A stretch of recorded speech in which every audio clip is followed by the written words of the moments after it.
കുറുപ്പൻ റോട്ടിൽ കച്ചവടം ഇല്ലാതായിട്ട് 1.5 മാസമായി. ഇവിടെയുള്ള കച്ചവടക്കാർ ദുരിതത്തിലാണ്.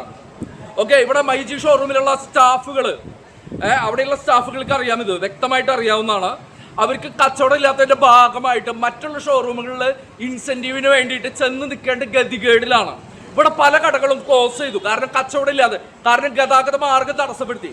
ഇതിനെതിരെ സംസാരിച്ചതിൻ്റെ ഭാഗമായിട്ട് വീണ്ടും ഒരു ലോഡ് മണ്ണിറക്കിയിട്ട് 1/2 മാസം കൂടിയും ഇപ്പോൾ കോർപ്പറേഷൻ എക്സ്റ്റെൻഡ് ചെയ്തുകൊണ്ടിരിക്കുകയാണ്.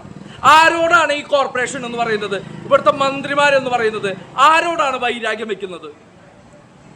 എലക്ഷൻ വരുന്ന സമയത്ത് വോട്ട് തണ്ടിയിട്ട് വരുന്ന ഈ മന്ത്രിമാര്, അവരുടെ കീഴെ വരുന്ന ഡിപ്പാർട്ട്മെന്റുകൾ, ഓരോ ജില്ലയിലും മേയറിന്റെ കീഴെ വരുന്ന ഡിപ്പാർട്ട്മെന്റുകൾ പ്രോപ്പറായിട്ട് ജനങ്ങൾക്ക് വേണ്ടി പ്രവർത്തിക്കാൻ തയ്യാറാണോ?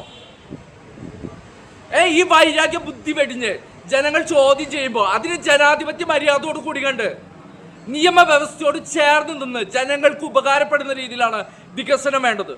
ഇവിടെ ഒരുപാട് കടകളുടെ നിരന്തരമായിട്ടുള്ള റെഗുലർ ആയിട്ടുള്ള കസ്റ്റമേഴ്സ് നഷ്ടപ്പെട്ടു, കച്ചവടം നഷ്ടപ്പെട്ടു, പല ആൾക്കാരും വെക്കേറ്റ് ചെയ്തു പോയി. അതേപോലെ തന്നെ ഇപ്പോഴും പല കടകളും അടച്ചിട്ടിരിക്കുകയാണ്. ഈ പറയുന്ന ജനദ്രോഹ നടപടികൾ വൈരാഗ്യ ബുദ്ധിയോടുകൂടി ചെയ്യുന്ന ഈ പറയുന്ന കോർപ്പറേഷനെതിരെ, ഈ പറയുന്ന മന്ത്രിമാർക്കെതിരെ ഇവിടെ ആർക്കും സംസാരിക്കാൻ ഭയമാണ്. നിങ്ങളെ ഭയപ്പെടുത്തും തോറും, നിരന്തരമായി ഭയപ്പെടുത്തും തോറും, ആ ഭയത്തിന് നിങ്ങൾ വിധേയപ്പെടുകയാണെങ്കിൽ അവർ നിരന്തരമായിട്ട് ഭയപ്പെടുത്തിക്കൊണ്ട് തന്നെ ഇരിക്കും. വൈരാഗ്യ ബുദ്ധിയോട് കൂടിയിട്ട് ഈ കോർപ്പറേഷൻ കാര്യങ്ങളും നിലനിൽക്കുമ്പോൾ നമ്മൾ മനസ്സിലാക്കേണ്ട ഒരു കാര്യമുണ്ട്. ഇവിടുത്തെ നിയമവും കാര്യങ്ങളും അവരവരുടെ വ്യക്തി താല്പര്യങ്ങൾക്ക് വേണ്ടി വളച്ചൊടിച്ചുകൊണ്ടിരിക്കുകയാണെന്നുള്ളത്. ഇതെന്തായാലും കൺസ്യൂമർ കോർട്ടിലേക്ക് കാര്യങ്ങളിലേക്ക് നമ്മൾ കൈമാറുന്നതാണ്. Consumer confederation of consumer protection welfare അസോസിയേഷനിലേക്ക് ഇതിൻ്റെ ഡീറ്റെയിൽ കൈമാറുന്നതാണ്. ഈ പറയുന്ന പോലത്തെയുള്ള മേയറിന് കാര്യങ്ങൾക്ക് നമ്മൾ മെയിൽ അയക്കുന്നുണ്ട്.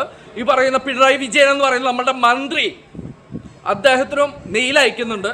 എന്തെങ്കിലും നടപടി ഉണ്ടാവുമോ എന്നുള്ളത് നോക്കണം. കാരണം എന്ന് പറഞ്ഞിട്ടുണ്ടെങ്കിൽ ഇവിടെ കച്ചവടക്കാർക്ക് ഉണ്ടായിട്ടുള്ള നഷ്ടം നികത്താനായിട്ട് ഈ പറയുന്ന മന്ത്രിമാർ, ഈ പറയുന്ന കോർപ്പറേഷനൊക്കെ തയ്യാറാവണം. അവർക്ക് നഷ്ടപരിഹാരം കൊടുക്കാനായിട്ട്.